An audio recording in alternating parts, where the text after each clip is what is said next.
नमस्कार दोस्तों। Consumer court में केस कैसे फाइल करें, क्या प्रोसेस होता है, इसके पार्ट 2 में आपका स्वागत है। जैसा कि मैंने आपको पहले ही बताया है कि एक जो मेरी पहली वीडियो आई थी उसमें मैंने आपको बताया था कि आप कंज्यूमर कोर्ट में केस कैसे फाइल कर सकते हैं। सारा प्रोसेस ऑनलाइन है। इस वीडियो में मैं 2 टॉपिक पे बात करने वाला हूँ। पहला कि मेरे उस केस का क्या हुआ और दूसरा आपके जो बहुत सारे सवाल आपने किए हैं उसके मैं आपको सारे जवाब देने वाला हूँ। पहले बात करते हैं कि अगर आप मेरे चैनल पे नए आए हैं तो चैनल को सब्सक्राइब करना ना भूलें और बेल आइकन को प्रेस करना ना भूलें ताकि जो भी वीडियो मैं अपलोड करूँ वो सबसे पहले आप तक पहुंच जाए। दूसरा, अगर आप पहली बार इस चैनल पे आए हैं, आप मेरी पहली बार इस चैनल पे पहुंचे हैं और आपको नहीं पता है कि मैंने कंज्यूमर कोर्ट में जो केस फाइल की है वो क्यों फाइल की है, तो आप इस ऊपर दिए लिंक पे क्लिक कर सकते हैं और आपको सारी की सारी वो इन्फॉर्मेशन मिल जाएगी। चलिए तो शुरू करते हैं। सबसे पहले बात करते हैं कि मेरे केस का क्या हुआ।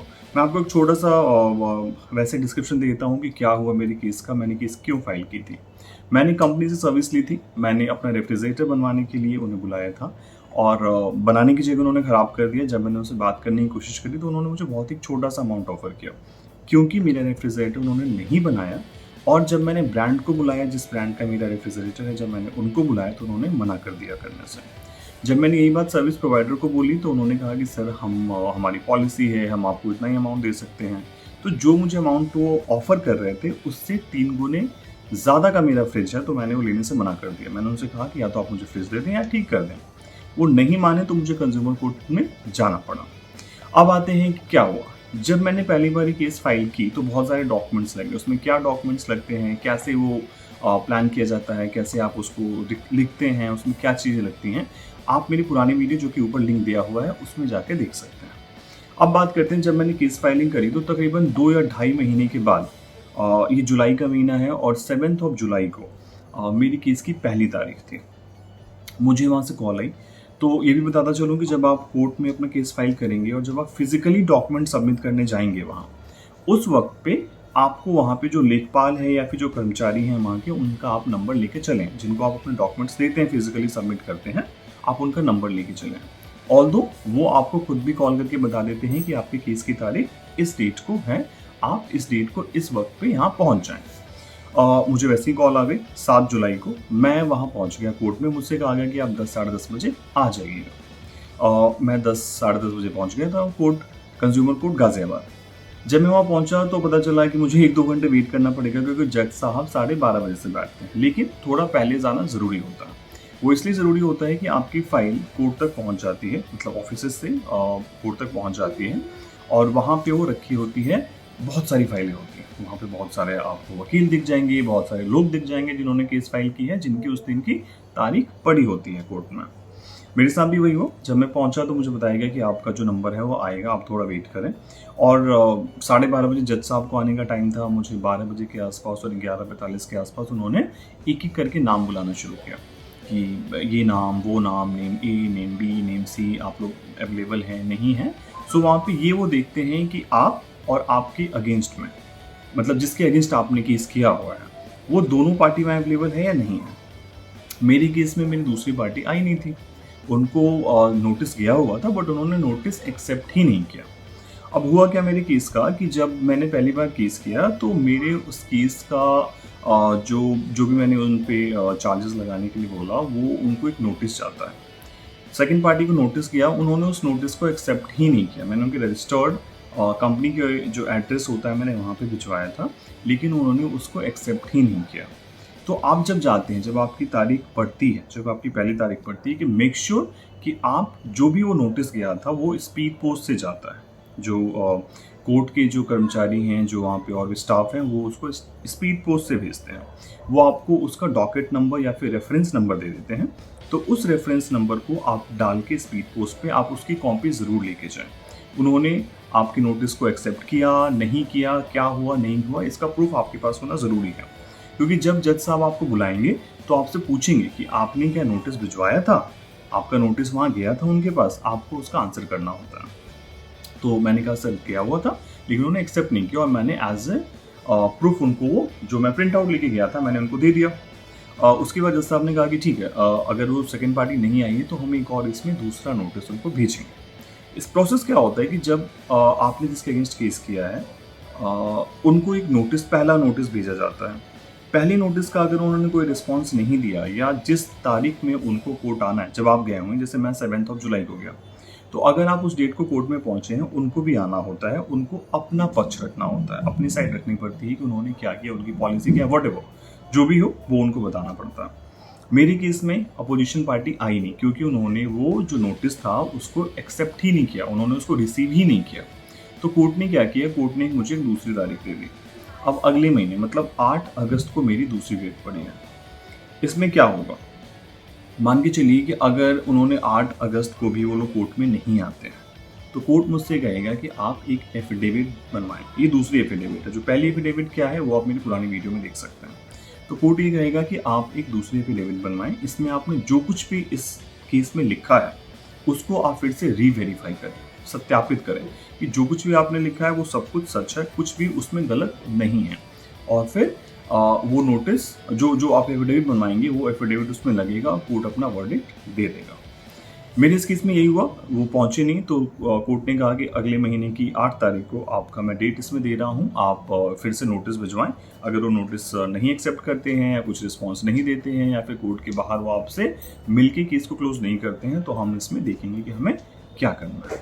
अब होता क्या है, जब आप कोर्ट में पहुंचते हैं तो जो मेरे साथ हुआ मैं आपको बता रहा हूँ कि वहाँ पे 3 जज बैठे हुए थे, लेखपाल जी थे, वो सारे लोग थे। आपका नाम पुकारा जाता है, आप जाते हैं, आपको हार्डली 1 से 1.5 मिनट का टाइम मिलता है अपनी बात रखने का। तो जो भी है आप क्लियरली और जल्द से जल्द जज साहब को बता दें, क्योंकि बहुत सारे लोग होते हैं, उनको फटाफट केसेज जो है वो क्लोज करने होते हैं। तो ये तो पूरी की पूरी चीज़ हो गई कि मेरे केस का क्या हुआ, क्या स्टेटस है, मैंने आपको सब कुछ बता दिया। कुछ चीज़ें हैं कि कई लोगों ने मुझसे बहुत सारे सवाल किए। उसमें कुछ सवाल ऐसे भी थे कि क्या इसमें आपको पैसे देने पड़ते हैं, कितने पैसे लगते हैं, ये जो केसेस होते हैं क्या मैं फ़ोन से इसको रजिस्टर कर सकता हूँ, क्या मैं घर बैठे हुए केस कर सकता हूँ, बहुत सारे आपके सवाल हैं। तो अब मैं जो मेरा दूसरा टॉपिक जो मैंने आपसे कहा था कि अब मैं सिर्फ आपके सवालों के जवाब देने वाला हूँ। इसके पहले मैं ये बताता चलूँ कि मैंने अपना मोबाइल नंबर और ईमेल आईडी आपको दी थी, पुरानी वीडियो के डिस्क्रिप्शन में आपको मिल जाएगी। और मुझे नहीं भी तो तकरीबन 200 से 250 लोगों के व्हाट्सएप आए और 150 से 200 लोगों ने मुझे ईमेल करा। आई एम रियली सॉरी, हो सकता है कि मैंने आपको रिस्पॉन्स नहीं किया हो, बट मैं कोशिश ये करता हूँ कि मैं जितने ज़्यादा से ज़्यादा लोगों को डॉक्यूमेंट्स दे सकूँ। कई लोगों ने मुझसे ये भी, जब मैंने उनको डॉक्यूमेंट भेज दिया तो उन्होंने थैंक यू बोला और साथ में मुझे ये भी व्हाट्सएप किया कि सर ये बताएं कि मैं आपको कितने पैसे ट्रांसफ़र करता हूँ। मैं ये काम किसी पैसे के लिए नहीं कर रहा हूँ। मैंने स्ट्रगल किया, जब मैंने केस फाइल करने में जा रहा था तब मैंने देखा कि जब भी मैं किसी से बात करने की कोशिश करता, बहुत सारी वीडियोज़ अवेलेबल हैं, और जब भी मैं किसी से बात करता तो वो मुझसे कहते हैं कि ठीक है आपको फ़ाइल तो मिल जाएगी, लेकिन उसके लिए आपको इतने पैसे देने पड़ेंगे। आप ये पेटीएम कर दें, गूगल पे कर दें, फ़ोनपे कर दें, लेकिन इतने पैसे आप देंगे मैं आपको तब जाके फ़ाइल दूँगा। मैंने वहाँ से थोड़ा लर्न किया कि मेरे जैसे बहुत सारे लोग हैं, आपके जैसे बहुत सारे ऐसे लोग हैं जो कि स्ट्रगल करते हैं, आपको सही डायरेक्शन नहीं मिल पाता। मैंने इसलिए वीडियो बनाई है, मैंने किसी पैसे के लिए वीडियो नहीं बनाई है। हो सकता है कि मैंने आपको रिस्पॉन्स नहीं कर पाया हूँ, but I am really sorry. अगर आपको ऐसा लगता है कि मैंने रिस्पॉन्स नहीं किया, आप मुझे एक बार ईमेल कर दें कि मुझे डॉक्यूमेंट चाहिए, मेरा एक केस है। आई मेक श्योर कि मैं आपको रिस्पॉन्ड ज़रूर करूँ। हो सकता है मैं 2 दिन, 4 दिन, 10 दिन के बाद रिस्पॉन्स करूँगा, बट मैं रिस्पॉन्स ज़रूर करूँगा। आपको सारे के सारे डॉक्यूमेंट्स में प्रोवाइड करवाऊँगा। अब आते हैं कि जो आपके सवाल जवाब थे, बहुत सारे सवाल जवाब हैं, मैं एक एक करके उन सवालों को लेता हूँ। जो मेरे पास एक यूज़र से सवाल आया कि क्या मैं मोबाइल फ़ोन से केस रजिस्टर कर सकता हूँ? जी हाँ, बिल्कुल कर सकते हैं, लेकिन आपको थोड़ी सी मुश्किलें आएंगी इसमें। वो इसलिए आएंगी क्योंकि जब आप साइट खोलेंगे ना, आपको बहुत सारे डॉक्यूमेंट्स अपलोड करने पड़ते हैं, और वो जो डॉक्यूमेंट्स होता है वो PDF या फिर वर्ड डॉक होता है। तो वो सारे के सारे डॉक्यूमेंट्स आपको अपने फ़ोन पे रखने पड़ेंगे। तो इसीलिए मैं कह रहा हूँ कि आप रजिस्टर कर मतलब आप केस वहाँ से रजिस्टर कर सकते हैं फ़ोन से, लेकिन आपको बहुत सारी दिक्कतें होंगी, बहुत सारी फाइल अपलोड करनी पड़ती हैं, बहुत सारी डिस्क्रिप्शन लिखना पड़ता है। सो अगर कोशिश करेंगे, अगर आपके पास लैपटॉप है, डेस्कटॉप है, तो आप वहाँ से केस को फाइल करें। जो मेरे पास दूसरा सवाल आया था कि क्या आप कंज्यूमर कोर्ट में केस घर बैठे कर सकते हैं? जी हाँ, बिल्कुल कर सकते हैं। ये फैसिलिटी शुरू हुई है, इसीलिए मैंने, अगर आप इसके हेडलाइन भी देखेंगे तो देखेंगे कि how to file consumer case court online. मतलब आप घर बैठे, इंटरनेट की सुविधा है, आप घर बैठे ये केस फाइल कर सकते हैं। उसे आप ट्रैक भी कर सकते हैं, लेकिन आपको इसको फॉलोअप लेने के लिए और डॉक्यूमेंट सबमिशन के लिए एनी हाउ कोर्ट जाना पड़ेगा। तो सिर्फ और सिर्फ आप केस को फाइल कर सकते हैं ऑनलाइन, उसके अलावा जितना भी प्रोसेस है सब कुछ ऑफलाइन है। आपको कोर्ट जाना पड़ेगा, आपको फिजिकली डॉक्यूमेंट जाके सबमिट करने पड़ेंगे।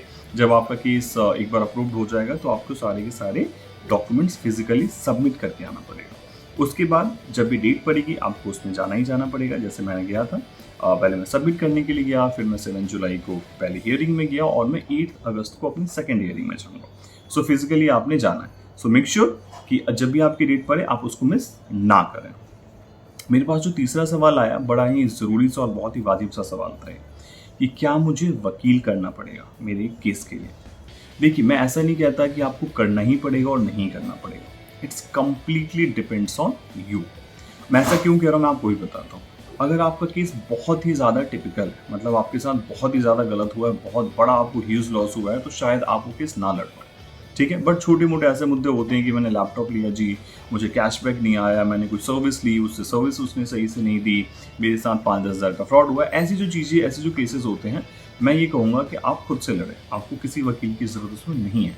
आप करेंगे तो ऑब्वियसली आपको उनकी फ़ीस देनी पड़ेगी और आपका केस थोड़ा स्ट्रांग होगा, क्योंकि वो एडवोकेट जो होते हैं ऑब्वियसली वो अपने दिमाग से चलते हैं, वो उन्होंने उसकी पढ़ाई करी है, तो वो अपने हिसाब से उस केस को लड़ते हैं।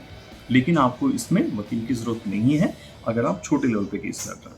बहुत बड़ा आपने कोई केस किया है, बहुत बड़ा कोई आपके साथ सर्विस फ्रॉड हुआ है, तो डेफिनेटली मैं कहूँगा कि आप वकील कर लें।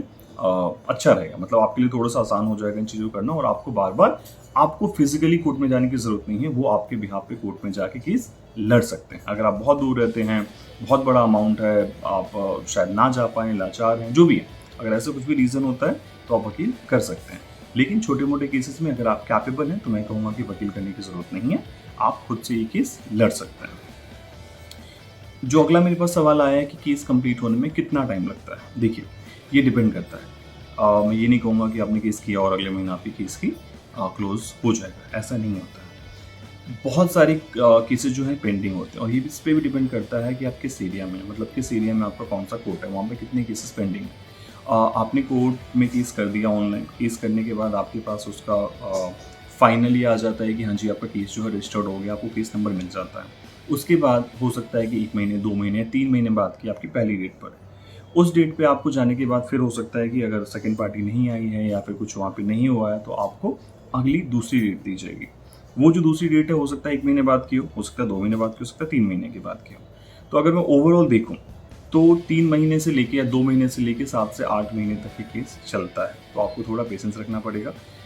जस्टिस होगा, ज़रूर होगा। अगर आप सही हैं तो आप ज़रूर लड़ें और आराम से वेट करें, ऐसे हड़बड़ी ना करें, क्योंकि केसेस हैं, इसमें टाइम लगता है। जो मेरे पास अगला आया सवाल वो था कि क्या कंज्यूमर कोर्ट केस के लिए कोई फ़ी पे करना पड़ता है?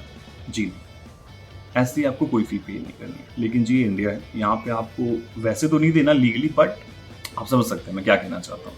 आपको थोड़े बहुत तो देने पड़ेंगे। जब आप वहाँ पहुँचेंगे तो कहा जाएगा जी आपका फ़ाइल फ़ोल्डर नहीं है, जी देखिए हमें कुरियर करना है, जी हमें तो स्पीड पोस्ट करना है, जी आज तो साहब नहीं आए हैं, जी साहब से सिग्नेचर करना है, जी। तो आपको थोड़े बहुत ऐसे 200, 400, 500 रुपये, समझ रहे हैं आप, वो आपको करना पड़ेगा। इसके बाद मुझसे एक आया है कि क्या कोर्ट में इंग्लिश में बात करनी पड़ती है? नहीं, ऐसा कुछ भी नहीं। कोर्ट जो भी कोर्ट है, अगर वो तमिलनाडु में है, अगर वो गुजरात में है, अगर वो दिल्ली में है, जहाँ भी है, आपकी लोकल लैंग्वेज में ही आपसे बात की जाएगी, या हिंदी या आपकी लोकल लैंग्वेज में। आप इंग्लिश में बात कर सकते हैं जज के साथ, तो ऐसा कुछ भी नहीं है कि आपको जाके वहाँ इंग्लिश ही बोलना है, आपको जाके वहाँ पे हिंदी बोलना है। आप जिस एरिया में रहते हैं, आपको जो भी लोकल लैंग्वेज है, जो भी मदर टंग है आपकी है, आप जाके वहाँ पे उसी में उनके साथ डिस्कशन कर सकते हैं, आप अपनी बात रख सकते हैं। जो आपका जो फॉर्मेट है वो आपको इंग्लिश में ही भरना पड़ेगा, जो डॉक्यूमेंट्स है वो आपको इंग्लिश में ही डालने पड़ेंगे। तो बस इतना है कि वो इंग्लिश में आप डाल दीजिए, और बाकी आप कोर्ट जाके हिंदी बोलिए, इंग्लिश बोलिए, तमिल बोलिए, गुजराती बोलिए, मराठी बोलिए, जो भी आप बोलते हैं, आपको लोकल में वही बात करनी पड़ती है। अगला सवाल मेरे पास आया कि मैंने एफिडेविट बनवा लिया, केस डाल दिया, बट रिजेक्ट हो गया। देखिए, केस ऐसे रिजेक्ट नहीं होते हैं। आपने कुछ ना कुछ डॉक्यूमेंटेशन में गलती की होगी, इसके बाद ही केस जो होता है रिजेक्ट होता है। तो मेक श्योर कि अगर आपके पास सही डॉक्यूमेंट है, बहुत अच्छी बात है, एक बार फिर से आप उसको डालें।